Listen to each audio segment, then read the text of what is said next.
मैं भारतीय इतिहास का एक भी ऐसा काल नहीं जानता जिसमें कट्टरपंथी हिंदू धर्म भारत में एकता या खुशहाली ला सका हो।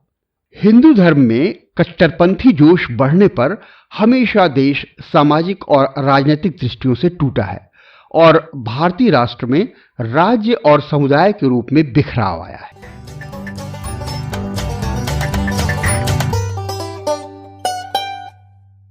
नमस्कार, मैं Sanjay Kumar. Hindustanian tales and talks में आपका स्वागत है। डॉक्टर राम मनोहर लोहिया का ये बहुत चर्चित आलेख है। यूं तो ये कुछ कालजयी टाइप और सर्वकालीन पठनीय है, पर मौजूदा वक्त में इसको पढ़ना कुछ ज्यादा ही समीचीन जान पड़ता है। अब पढ़ने का चलन थोड़ा कम हो रहा है तो सोचा क्यों न सुना ही दूं। आपको सुविधा रहेगा। थोड़ा समय दीजिए और सुनिए, गुनिए, शेयर कीजिए, मजा आएगा। सम्मति, असहमति, बहस के लिए कमेंट बॉक्स खुला हुआ मंच है। तो चैनल पर नए आए हैं और समय समय पर सार्थक सामग्री की खोज में हैं तो चैनल को सब्सक्राइब करें। कर लिया? चलिए शुरू करते हैं राम मनोहर लोहिया का ये आलेख, हिंदू बनाम हिंदू। भारतीय इतिहास की सबसे बड़ी लड़ाई हिंदू धर्म में उदारवाद और कट्टरता की लड़ाई है, जो पिछले 5000 सालों से भी अधिक समय से चल रही है और उसका अंत अभी भी दिखाई नहीं पड़ता। इस बात की कोशिश ही नहीं की गई जो होनी चाहिए थी कि इस लड़ाई को नजर में रखकर हिंदुस्तान के इतिहास को देखा जाए। लेकिन देश में जो कुछ होता है उसका बहुत बड़ा हिस्सा इसी के कारण होता है। सभी धर्मों में किसी न किसी समय उदारवादियों और कट्टरपंथियों की लड़ाई हुई है, लेकिन हिंदू धर्म के अलावा वे थोड़े या बहुत दिनों की लड़ाई के बाद वे झगड़े पर काबू पाने में कामयाब हो गए। हिंदू धर्म में लगातार उदारवादियों और कट्टरपंथियों का झगड़ा चला ही आ रहा है, जिसमें कभी एक की जीत होती है, कभी दूसरे की, लेकिन खुला रक्तपात, खून खराबा तो कभी नहीं हुआ। हाँ, झगड़ा आज तक हल भी नहीं हुआ और झगड़े के सवालों पर एक धुंध छा गया है। ईसाई, इस्लाम और बौद्ध सभी धर्मों में झगड़े हुए। कैथोलिक मत में एक समय इतने कट्टरपंथी तत्व इकट्ठा हो गए कि प्रोटेस्टेंट मत ने, जो उस समय उदारवादी था, उसे चुनौती दे दी। लेकिन सभी जानते हैं कि सुधार आंदोलन के बाद प्रोटेस्टेंट मत में खुद भी कट्टरता आ गई। कैथोलिक और प्रोटेस्टेंट मतों के सिद्धांत में अब भी बहुत फर्क है, लेकिन एक को कट्टरपंथी और दूसरे को उदारवादी कहना मुश्किल है।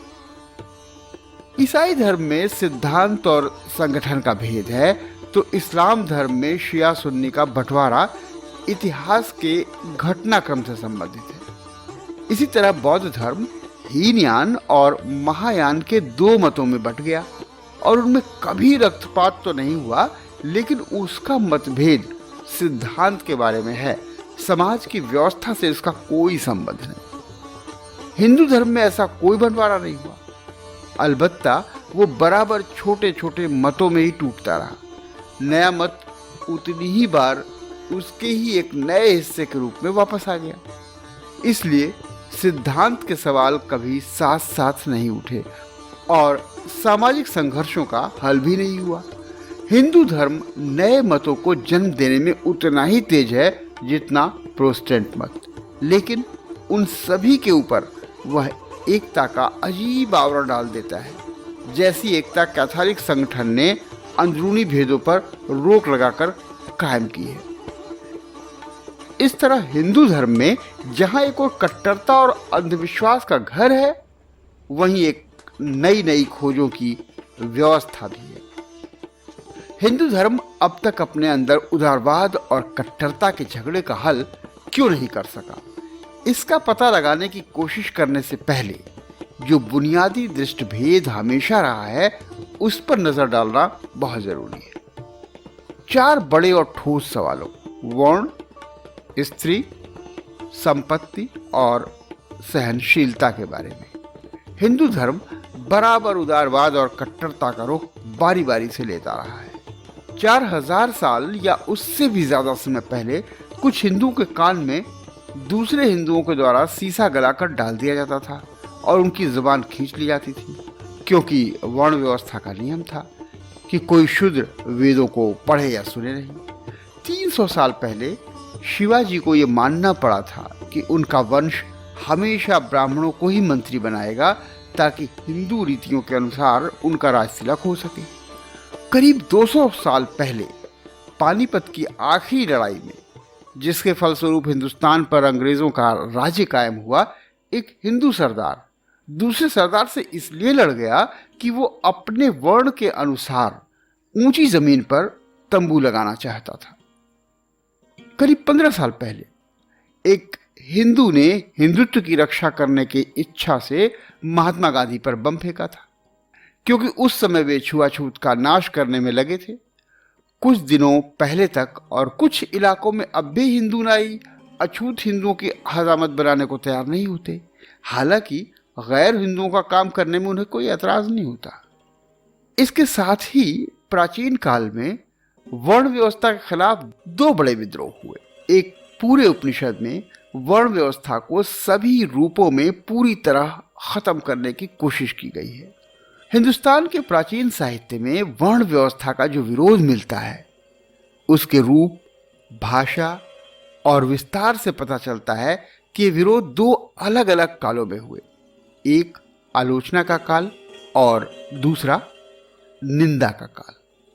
इस सवाल को भविष्य की खोजों के लिए छोड़ा जा सकता है, लेकिन इतना साफ है कि मौर्य और गुप्त वंशों के स्वर्णकाल वर्ण व्यवस्था के एक व्यापक विरोध के बाद हुए थे। लेकिन वर्ण कभी पूरी तरह खत्म नहीं हुए। कुछ कालों में बहुत सख्त होते हैं और कुछ दूसरे कालों में उनका बंधन थोड़ा ढीला पड़ जाता है। कट्टरपंथियों और उदारवादी वर्ण व्यवस्था के अंदर ही एक दूसरे से वे जुड़े रहते हैं और हिंदू इतिहास के 2 कालों में एक या दूसरी धारा के प्रभुत्व का ही बस अंतर होता है। इस समय उदारवादी का जोर है और कट्टरपंथियों में इतनी हिम्मत नहीं है कि वे गौर कर सकें, लेकिन कट्टरता उदारवादी विचारों में घुसकर अपने को बचाने की कोशिश कर रही है। अगर जन्मना वर्णों की बात करने का समय नहीं तो कर्मणा जातियों की बात की जाती है। अगर लोग वर्ण व्यवस्था का समर्थन नहीं करते तो उसके खिलाफ काम भी शायद ही कभी करते हों, और एक वातावरण बन गया है जिसमें हिंदुओं की तर्क बुद्धि और उनकी दिमागी आदतों में टकराव है। व्यवस्था के रूप में वर्ण कहीं कहीं ढीले हो गए हैं, लेकिन दिमागी आदत के रूप में अभी भी मौजूद हैं। इस बात की आशंका है कि हिंदू धर्म में कट्टरता और उदारता का झगड़ा अभी भी हल न हो। आधुनिक साहित्य ने हमें बताया है कि केवल स्त्री ही जानती है कि उसके बच्चे का पिता कौन है, लेकिन 3000 वर्ष या उससे भी पहले जबाल को स्वयं भी यह नहीं मालूम था कि उसके बच्चे का पिता कौन है, और प्राचीन साहित्य में उसका नाम एक पवित्र स्त्री के रूप में आदर के साथ लिया जाता है। हालांकि वर्ण व्यवस्था ने उसके बेटे को ब्राह्मण बनाकर उसे भी हजम कर लिया। उदार काल का साहित्य हमें चेतावनी देता है कि परिवारों के स्रोत की खोज नहीं करनी चाहिए, क्योंकि नदी के स्रोत की तरह वहां भी गंदगी होती है। अगर स्त्री बलात्कार का सफलतापूर्वक विरोध न कर सके तो उसे कोई दोष नहीं होता, क्योंकि इस साहित्य के अनुसार स्त्री का शरीर हर महीने नया हो जाता है। स्त्री को भी तलाक और संपत्ति का अधिकार है। हिंदू धर्म के स्वर्ण युगों में स्त्री के प्रति यह उदार दृष्टिकोण मिलता है, जबकि कट्टरता के युगों में उसे केवल एक प्रकार की संपत्ति माना गया है जो पिता, पति या पुत्र के अधिकार में रहती है। इस समय हिंदू स्त्री एक अजीब स्थिति में है, जिसमें उदारता भी है और कट्टरता भी। दुनिया के और भी हिस्से हैं जहां स्त्री के लिए सम्मानपूर्ण पद पाना आसान है, लेकिन संपत्ति और विवाह के संबंध में पुरुष के समान ही स्त्री के भी अधिकार हों, इसका विरोध अब भी वहां होता है। मुझे ऐसे पर्चे पढ़ने को मिले जिसमें स्त्री को संपत्ति का अधिकार न देने की वकालत इस तर्क पर की गई थी कि वह दूसरे धर्म के व्यक्ति से प्रेम करने लगकर अपना धर्म ही बदल ले सकती है, जैसे ये दलील पुरुषों के लिए कहीं ज्यादा सच ना हो। जमीन के छोटे छोटे टुकड़े नहीं हों, यह अलग सवाल है जो स्त्री व पुरुष दोनों के वारिसों पर लागू होता है, और एक सीमा से छोटे टुकड़ों के और टुकड़े न होने पाए, इसका कोई तरीका निकालना चाहिए। जब तक कानून या रीति रिवाज या दिमागी आदतों में स्त्री और पुरुष के बीच विवाह और संपत्ति के बारे में फर्क रहेगा, तब तक कट्टरता पूरी तरह खत्म नहीं होगी। हिंदुओं के अंदर स्त्री को दैवी के रूप में देखने की इच्छा जो अपने उच्च स्थान से कभी न उतरे, उदार से उदार लोगों के दिमाग में भी बेमतलब के और संदेहास्पद ख्याल पैदा कर देती है। उदारता और कट्टरता एक दूसरे से जुड़ी रहेंगी जब तक हिंदू अपनी स्त्री को अपने समान ही इंसान नहीं मानने लगेगा। हिंदू धर्म में संपत्ति की भावना संचय न करने और लगाव न रखने के सिद्धांत के कारण उदार है, लेकिन कट्टरपंथी हिंदू कर्म सिद्धांत की इस प्रकार व्याख्या करता है कि धन और जन्म या शक्ति का स्थान ऊंचा है और जो कुछ है वही ठीक भी है। संपत्ति का मौजूदा सवाल कि मिल्कियत निजी हो या सामाजिक हाल ही का है, लेकिन संपत्ति की स्वीकृत व्यवस्था या संपत्ति से कोई लगाव न रखने के रूप में ये सवाल हिंदू दिमाग में बराबर रहा है। दूसरे सवालों की तरह संपत्ति और शक्ति के सवालों पर भी हिंदू दिमाग अपने विचारों को उनकी तार्किक परिणति तक भी नहीं ले जा पाया। समय और व्यक्ति के साथ हिंदू धर्म में इतना ही फर्क पड़ता है कि एक या दूसरे को प्राथमिकता मिलती है। आमतौर पर यह माना जाता है कि सहिष्णुता हिंदुओं का विशेष गुण है। यह गलत है, सिवाय इसके कि खुला रक्तपात अभी तक उसे पसंद नहीं रहा। हिंदू धर्म में कट्टरपंथी हमेशा प्रभुताशाली मत के अलावा अन्य मतों और विश्वासों का दमन करके एक रूपता के द्वारा एकता कायम करने की कोशिश करते रहे, लेकिन उन्हें भी इसमें सफलता नहीं मिली है। उन्हें अब तक आमतौर पर बचपना ही माना जाता था, क्योंकि कुछ समय पहले तक विविधता में एकता का सिद्धांत हिंदू धर्म के अपने मतों पर ही लागू किया जाता था। इसलिए हिंदू धर्म में लगभग हमेशा ही सहिष्णुता का अंश बल प्रयोग से ज्यादा रहता था, लेकिन यूरोप की राष्ट्रीयता ने इससे मिलते जुलते जिस सिद्धांत को जन्म दिया उससे इसका अर्थ समझ लेना चाहिए।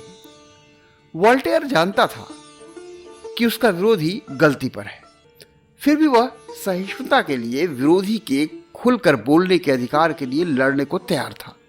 इसके विपरीत हिंदू धर्म में सहिष्णुता की बुनियाद यह है कि अलग अलग बातें अपनी जगह पर सही हो सकती। वो मानता है कि अलग अलग क्षेत्रों और वर्गों में अलग अलग सिद्धांत और चलन हो सकते हैं और उनके बीच ये कोई फैसला करने को तैयार नहीं।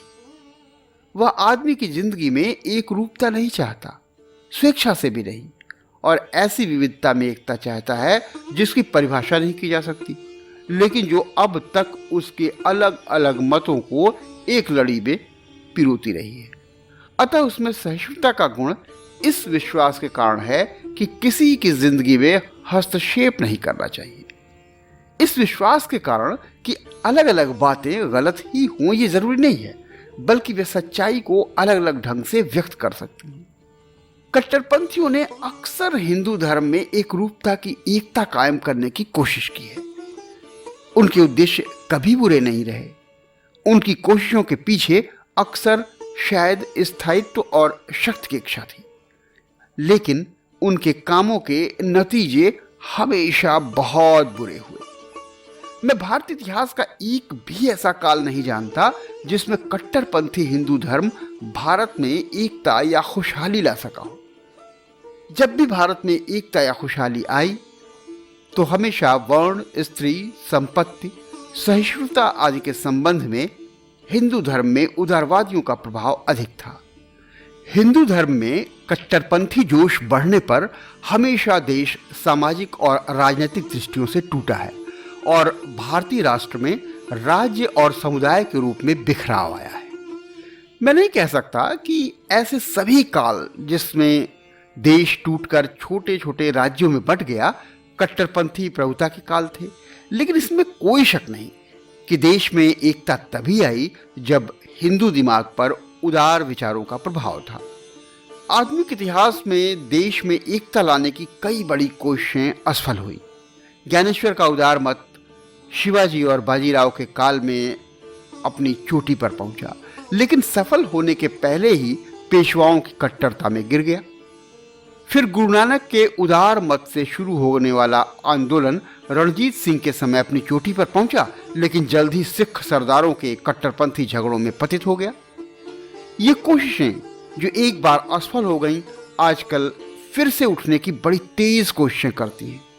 इन सब में भारतीय इतिहास के विद्यार्थियों के लिए पढ़ने और समझने की बड़ी सामग्री है, जैसे धार्मिक संतों और देश में एकता लाने की राजनीतिक कोशिशों के बीच कैसा निकट संबंध है, या कि पतन के बीच कहाँ है, बिल्कुल शुरू में या बाद की किसी गड़बड़ी में, या कि इन समूहों द्वारा अपनी कट्टरपंथी असफलताओं को दोहराने की कोशिशों के पीछे क्या कारण है।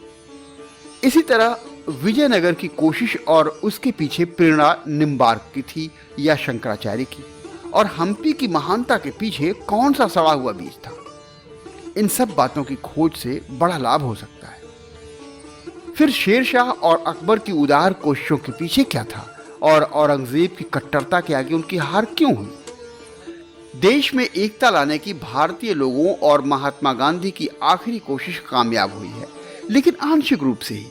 इसमें कोई शक नहीं कि 5000 वर्षों से अधिक की उदारवादी धाराओं ने इन कोशिशों को आगे बढ़ाया, लेकिन इसके तत्कालीन स्रोत में यूरोप के उदारवादी प्रभावों के अलावा क्या था। तुलसी या कबीर और चैतन्य तथा दूसरे संतों की महान परंपरा, या अधिक हाल में धार्मिक राजनीतिक नेता जैसे राम मोहन राय और फैजाबाद के विद्रोही मौलवी। फिर पिछले 5000 सालों की कट्टरपंथी धाराएं भी मिलकर इस कोशिश को असफल बनाने के लिए जोर लगा रही हैं, और अगर इस बार कट्टरता की हार हुई तो वह फिर नहीं उठेगी। केवल उदारता ही देश में एकता ला सकती है। हिंदुस्तान बहुत बड़ा और पुराना देश है। मनुष्य की इच्छा के अलावा कोई शक्ति इसमें एकता नहीं ला सकती। कट्टरपंथी हिंदुत्व अपने स्वभाव के कारण ही ऐसी इच्छा नहीं पैदा कर सकता, लेकिन उदार हिंदुत्व कर सकता है, जैसे पहले कई बार कर चुका है। हिंदू धर्म संकुचित दृष्टि से राजनीतिक धर्म, सिद्धांतों और संगठन का धर्म नहीं है, लेकिन देश के राजनीतिक इतिहास में एकता लाने की बड़ी कोशिशों को इसी से प्रेरणा मिलती है, और उनका ये प्रमुख माध्यम रहा है। हिंदू धर्म में उदारता और कट्टरता से महान युद्ध को देश की एकता और बिखराव की शक्तियों का संघर्ष भी कहा जा सकता है, लेकिन उदार हिंदुत्व पूरी तरह समस्या का हल नहीं कर सका। विविधता में एकता के सिद्धांत के पीछे सड़न और बिखराव के बीच छिपे कट्टरपंथी तत्वों के अलावा, जो हमेशा ऊपर से उदार हिंदू विचारों में घुस जाते हैं और हमेशा दिमागी सफाई हासिल करने में रुकावट डालते हैं, विविधता में एकता का सिद्धांत ऐसे दिमाग को जन्म देता है जो समृद्ध और निष्क्रिय दोनों ही हैं। हिंदू धर्म का बराबर छोटे छोटे मतों में बंटते रहना बहुत बुरा है, जिनमें से हर एक अपना अलग शोर मचाए रहता है। उदार हिंदुत्व उनको एकता के आवरण में ढकने की चाहे जितनी भी कोशिश करे, ये अवश्य ही राज्य के सामूहिक जीवन में कमजोरी पैदा करते हैं। एक आश्चर्यजनक उदासीनता फैल जाती है। कोई इन बराबर होने वाले बंटवारों की चिंता नहीं करता, जैसे सबको यकीन हो कि एक दूसरे के ही अंग है वो। इसी से कट्टरपंथी हिंदुत्व को अवसर मिलता है और शक्ति की इच्छा के रूप में चालक शक्ति मिलती है। हालांकि उसकी कोशिशों के फलस्वरूप और भी ज्यादा कमजोरी पैदा होती है। उदार और कट्टरपंथी हिंदुत्व के महायुद्ध का बाहरी रूप आजकल ये हो गया है कि मुसलमानों के प्रति क्या रुख हो, लेकिन हम एक क्षण के लिए भी ये न भूलें कि ये बाहरी रूप है और बुनियादी झगड़े जो अभी तक हल नहीं हुए हैं कहीं अधिक निर्णायक है। महात्मा गांधी की हत्या हिंदू मुस्लिम झगड़े की घटना उतनी नहीं थी जितनी हिंदू धर्म की उदार व कट्टरपंथी धाराओं के युद्ध की थी। इसके पहले कभी किसी हिंदू ने वर्ण, स्त्री, संपत्ति और सहिष्णुता के बारे में कट्टरता पर इतनी गहरी चोटें नहीं की थी। इसके खिलाफ सारा जहर इकट्ठा हो रहा था। एक बार पहले भी गांधी जी की हत्या करने की कोशिश की गई थी। उस समय उसका खुला और साफ उद्देश्य यही था कि वर्ण व्यवस्था को बचाकर हिंदू धर्म की रक्षा की जाए। आखिरी और कामयाब कोशिश का उद्देश्य ऊपर से यह दिखाई पड़ता था कि इस्लाम के हमले से हिंदू धर्म को बचाया जाए। लेकिन इतिहास के किसी भी विद्यार्थी को कोई संदेह नहीं होगा कि यह सबसे बड़ा और सबसे जघन्य जुआ था जो हारती हुई कट्टरता ने उदारता से अपने युद्ध में खेला। गांधी जी का हत्यारा व कट्टरपंथी तत्व था जो हमेशा हिंदू दिमाग के अंदर बैठा रहता है, कभी दबा हुआ और कभी प्रकट, कुछ हिंदुओं में निष्क्रिय और कुछ में तेज। जब इतिहास के पन्ने गांधी जी की हत्या को कट्टरपंथी उदार हिंदुत्व के युद्ध की एक घटना के रूप में रखेंगे और उन सभी पर अभियोग लगाएंगे जिन्हें वर्णों के खिलाफ और स्त्रियों के हक में, संपत्ति के खिलाफ और सहिष्णुता के हक में गांधी जी के कामों से गुस्सा आया था, तब शायद हिंदू धर्म की निष्क्रियता और उदासीनता नष्ट हो जाए। अब तक हिंदू धर्म के अंदर कट्टर और उदार एक दूसरे से जुड़े क्यों रहे और अभी तक उनके बीच कोई साफ और निर्णायक लड़ाई क्यों नहीं हुई? ये एक ऐसा विषय है जिस पर भारतीय इतिहास के विद्यार्थी खोज करें तो बड़ा लाभ हो सकता है। अब तक हिंदू दिमाग से कट्टरता कभी पूरी तरह दूर नहीं हुई। इसमें कोई शक नहीं कि इस झगड़े का कोई हल न होने के विनाशपूर्ण नतीजे निकले। इसमें भी कोई शक नहीं। जब तक हिंदुओं के दिमाग में वर्ण भेद बिल्कुल नहीं खत्म होते या सभी को बिल्कुल पुरुष के बराबर ही नहीं माना जाता या संपत्ति को व्यवस्था के संबंध से पूरी तरह तोड़ा नहीं जाता, तब तक कट्टरता भारतीय इतिहास पे अपना विनाशकारी काम करती रहेगी और उसकी निष्क्रियता को कायम रखेगी। दूसरे धर्मों की तरह हिंदू धर्म सिद्धांतों और बंधे हुए नियमों का धर्म नहीं है, बल्कि सामाजिक संगठन का एक ढंग है और यही कारण है उदारता और कट्टरता का युद्ध अभी समाप्ति तक नहीं लड़ा गया और ब्राह्मण बनिया मिलकर सदियों से देश पर अच्छा या बुरा शासन करते आए हैं, जिसमें कभी उदारवादी ऊपर रहते हैं तो कभी कट्टरपंथी। उन 4 सवालों पर केवल उदारता से काम न चलेगा। अंतिम रूप से उनका हल करने के लिए हिंदू दिमाग से इस झगड़े को पूरी तरह खत्म करना होगा। इन सभी हल होने वाले झगड़ों के पीछे निर्गुण और सगुण सत्य के संबंधों का दार्शनिक सवाल है। इस सवाल पर उदार और कट्टर हिंदुओं के रुख में बहुत कम अंतर है। मोटे तौर पर हिंदू धर्म सगुण सत्य के आगे निर्गुण सत्य की खोज में जाना चाहता है।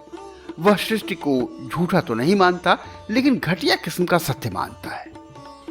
दिमाग से उठकर परम सत्य तक पहुंचने के लिए वह इस घटिया सत्य को छोड़ देता है।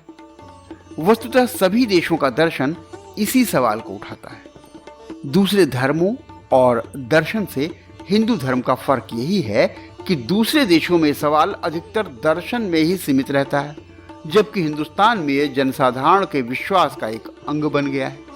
दर्शन को संगीत की धुनें देकर विश्वास में बदल दिया गया है, लेकिन दूसरे देशों में दार्शनिकों ने परम सत्य की खोज में आमतौर पर सांसारिक सत्य से बिल्कुल ही इनकार किया है। इस कारण आधुनिक विश्व पर उसका प्रभाव बहुत कम पड़ा है।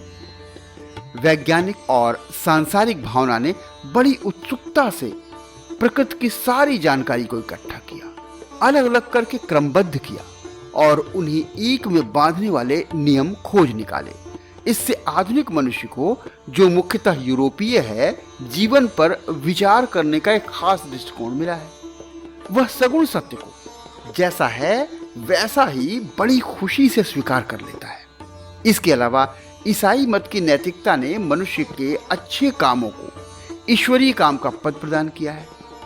इन सब के फलस्वरूप जीवन की असलियतों का वैज्ञानिक और नैतिक उपयोग होता है। लेकिन हिंदू धर्म कभी अपने दार्शनिक आधार से छुटकारा नहीं पा सका। लोगों का साधारण विश्वास भी व्यक्त और प्रकट सगुण सत्य से आगे जाकर अव्यक्त और अप्रकट निर्गुण सत्य को देखना चाहता है। यूरोप में मध्य युग में ऐसा ही दृष्टिकोण था, लेकिन मैं फिर कह दूं कि यह दार्शनिकों तक ही सीमित था और सगुण सत्य से इनकार करके उसे नकली मानता था, जबकि आम लोग ईसाई मत को नैतिक विश्वास के रूप में मानते थे और उस हद तक सगुण सत्य को स्वीकार करते थे। हिंदू धर्म ने कभी जीवन की असलियतों से बिल्कुल इनकार नहीं किया, बल्कि वह उन्हें घटिया किस्म का सत्य मानता है और आज तक हमेशा ऊंचे प्रकार के सत्य की खोज करने की कोशिश करता रहा है। ये लोगों के साधारण विश्वास का अंग है। एक बड़ा अच्छा उदाहरण मुझे याद आता है। कोणार्क के विशाल लेकिन आधे नष्ट मंदिर में पत्थरों पर हजारों मूर्तियां खुदी हुई मिलती हैं। जिंदगी की असलियतों की तस्वीरें देने में कलाकार ने किसी तरह की कंजूसी या संकोच नहीं दिखाया है। जिंदगी की सारी विभिन्नताओं को उसने स्वीकार किया है। उसमें भी एक क्रमबद्ध व्यवस्था मालूम पड़ती है। सबसे नीचे की मूर्तियों में शिकार, उसके ऊपर प्रेम, फिर संगीत और फिर शक्ति का चित्रण है। हर चीज में बड़ी शक्ति और क्रियाशीलता है, लेकिन मंदिर के अंदर कुछ नहीं है और क्रियाशीलता के अंदर की खामोशी और स्थिरता मंदिर में बुनियादी तौर पर यही अंकित है। परम सत्य की खोज कभी बंद नहीं हुई। चित्रकला की अपेक्षा वास्तुकला और मूर्तिकला के अधिक विकास की भी अपनी अलग कहानी है। वस्तुतः जो प्राचीन चित्र अब भी मिलते हैं वास्तुकला पर ही आधारित हैं। संभवतः परम सत्य के बारे में अपने विचारों को व्यक्त करना चित्रकला की अपेक्षा वास्तुकला और मूर्तिकला में ज्यादा सरल है। अतः हिंदू व्यक्तित्व दो हिस्सों में बट गया। अच्छी हालत में हिंदू सगुण सत्य को स्वीकार करके भी निर्गुण परम सत्य को नहीं भूलता और बराबर अपनी अंतर्दृष्टि को विकसित करने की कोशिश करता रहता है और बुरी हालत में उसका पाखंड असीमित होता है। हिंदू शायद दुनिया का सबसे बड़ा पाखंडी होता है, क्योंकि वह न सिर्फ दुनिया के सभी पाखंडियों की तरह दूसरों को धोखा देता है, बल्कि अपनों को भी धोखा देकर खुद अपना नुकसान भी करता है। सगुण और निर्गुण सत्य के बीच बटा हुआ उसका दिमाग अक्सर इसमें उसे प्रोत्साहन देता है। पहले और आज भी हिंदू धर्म एक आश्चर्यजनक दृश्य प्रस्तुत करता है।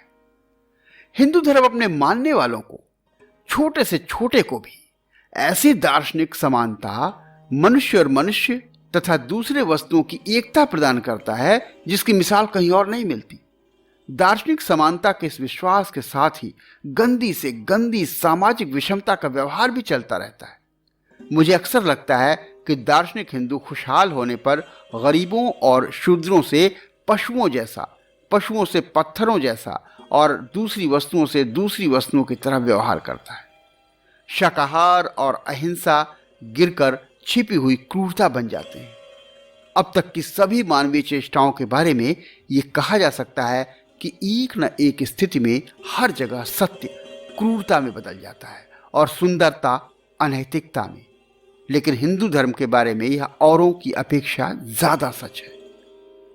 हिंदू धर्म ने सच्चाई और सुंदरता की ऐसी चोटी हासिल की है जो किसी और देश में नहीं मिलती, लेकिन वह ऐसे अंधेरे गड्ढों में भी गिरा है जहां तक किसी और देश के मनुष्य का नहीं गिरा।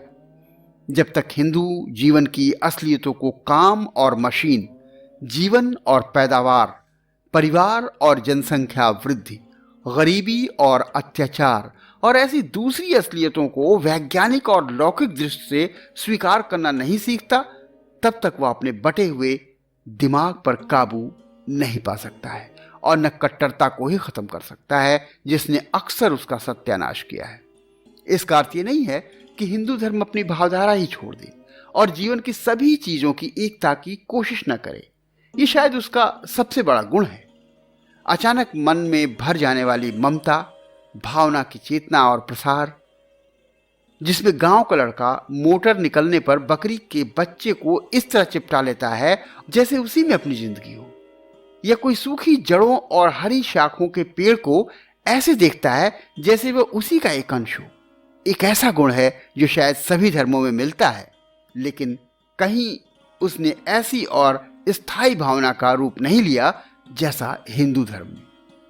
बुद्धि का देवता दया के देवता से बिल्कुल अलग है।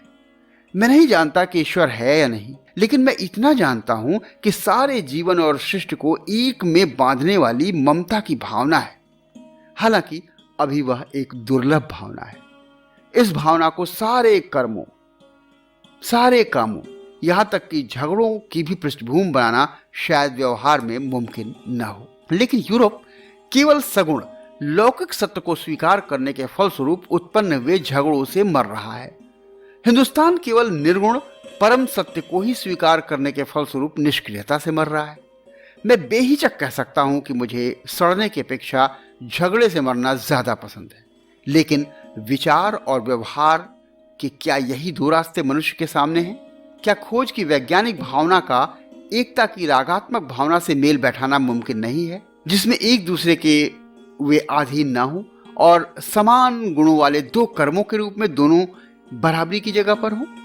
वैज्ञानिक भावना वर्ण के खिलाफ और स्त्रियों के हक में, संपत्ति के खिलाफ और सहिष्णुता के हक में काम करेगी और धन पैदा करने के ऐसे तरीके निकालेगी जिसमें भूख और गरीबी दूर होगी। एकता की सृजनात्मक भावना वह रागात्मक शक्ति पैदा करेगी जिसके बिना मनुष्य की बड़ी से बड़ी कोशिशें लोभ, ईर्ष्या, शक्ति और घृणा में बदल जाती हैं। ये कहना मुश्किल है कि हिंदू धर्म यह नया दिमाग पा सकता है और वैज्ञानिक और रागात्मक भावनाओं में मेल बिठा सकता है या नहीं। लेकिन हिंदू धर्म दरअसल है क्या? इसका कोई एक उत्तर नहीं, बल्कि कई जवाब हैं। इतना निश्चित है कि हिंदू धर्म कोई खास सिद्धांत या संगठन नहीं है, न विश्वास और व्यवहार का कोई नियम उसके लिए अनिवार्य ही है। स्मृतियों और कथाओं, दर्शन और रीतियों की एक पूरी दुनिया है, जिसका कुछ हिस्सा बहुत ही बुरा है और कुछ ऐसा है जो मनुष्य के काम आ सकता है। इन सब से मिलकर एक हिंदू दिमाग बनता है, जिसकी विशेषता कुछ विद्वानों ने सहिष्णुता और विविधता में एकता बताई है। हमने इस सिद्धांत की कमियां देखी हैं और ये देखा कि दिमागी निष्क्रियता दूर करने के लिए कहां उसमें सुधार करने की जरूरत है।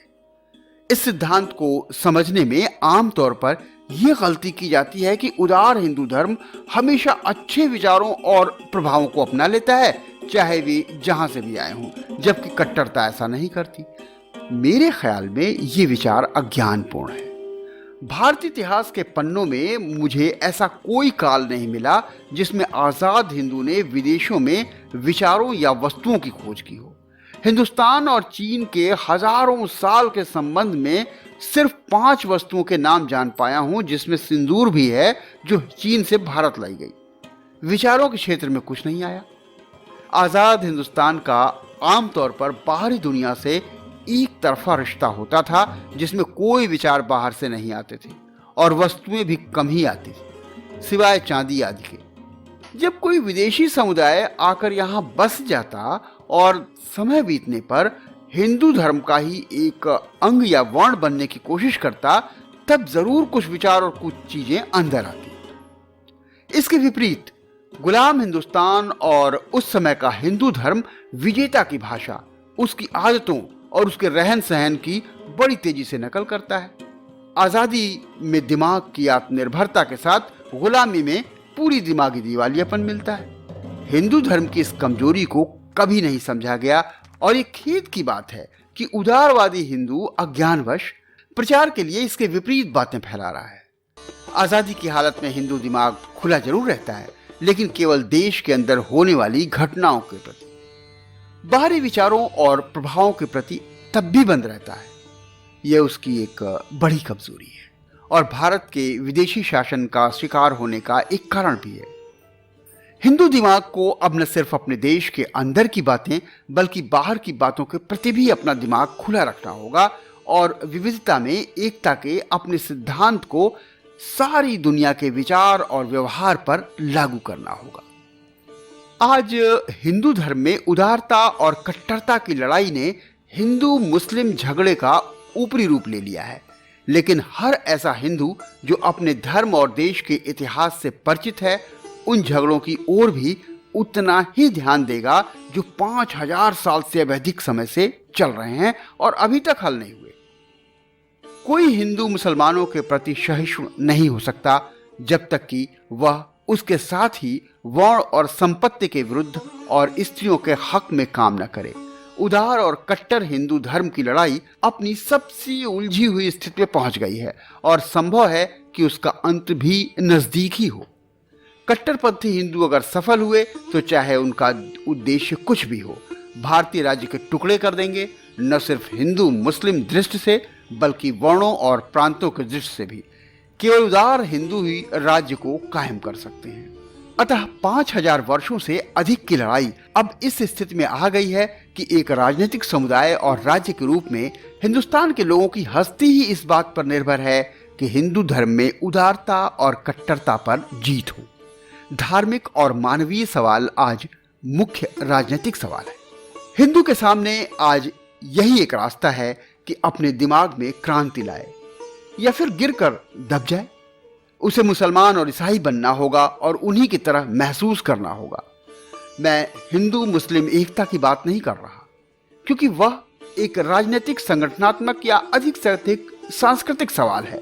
मैं मुसलमान और ईसाई के साथ हिंदू की रागात्मक एकता की बात कर रहा हूं। धार्मिक विश्वास और व्यवहार में नहीं, बल्कि इस भावना में कि वह मैं हूं। ऐसी रागात्मक एकता हासिल करना कठिन मालूम पड़ सकता है। यह अक्सर एक तरफा हो सकता है और उसे हत्या और रक्तपात की पीड़ा सहनी पड़ सकती है। मैं यहाँ अमेरिकी गृह युद्ध की याद दिलाना चाहूंगा, जिसमें 4 लाख भाइयों ने भाइयों को मारा और 6 लाख व्यक्ति मरे, लेकिन जीत की घड़ी में अब्राहम लिंकन और अमेरिका के लोगों ने उत्तरी और दक्षिणी भाइयों के बीच ऐसी रागात्मक एकता दिखाई थी। हिंदुस्तान का भविष्य चाहे जैसा भी हो, हिंदू को अपने आप को पूरी तरह बदलकर मुसलमानों के साथ ऐसी रागात्मक एकता हासिल करनी ही होगी। सारे जीवों और वस्तुओं की रागात्मक एकता में हिंदू का विश्वास भारतीय राज्य की राजनीतिक जरूरत भी है कि हिंदू मुसलमान के साथ एकता महसूस करेंगे। इस रास्ते पर सबसे बड़ी रुकावटें और हारें हो सकती हैं, लेकिन हिंदू दिमाग को किस रास्ते पर चलना चाहिए ये साफ है। कहा जा सकता है कि हिंदू धर्म में उदारता और कट्टरता की इस लड़ाई को खत्म करने का सबसे अच्छा तरीका यह है कि धर्म से ही लड़ा जाए। ये हो सकता है, लेकिन रास्ता टेढ़ा है और कौन जाने कि चालाक हिंदू धर्म विरोधियों को भी अपना एक अंग बनाकर निगल न जाए। इसके अलावा कट्टरपंथियों को जो भी अच्छे समर्थक मिलते हैं वो कम पढ़े लिखों में और शहरों में रहने वालों में भी।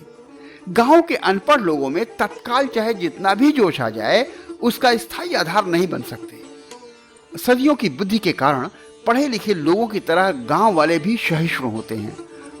कम्युनिज्म या फासिज्म जैसे लोकतंत्र विरोधी सिद्धांतों से ताकत पाने की खोज में, जो वर्ण और नेतृत्व के मिलते जुलते विचारों पर आधारित हैं, हिंदू धर्म का कट्टरपंथी अंश भी धर्म विरोधी का बाना पहन सकता है। अब समय है कि हिंदू सदियों से इकट्ठा हो रही गंदगी को अपने दिमाग से निकालकर उसे साफ करें। जिंदगी की असलियतों और अपनी परम सत्य की चेतना, सगुण सत्य और निर्गुण सत्य के बीच उसमें एक सच्चा और फलदायक रिश्ता कायम करना होगा।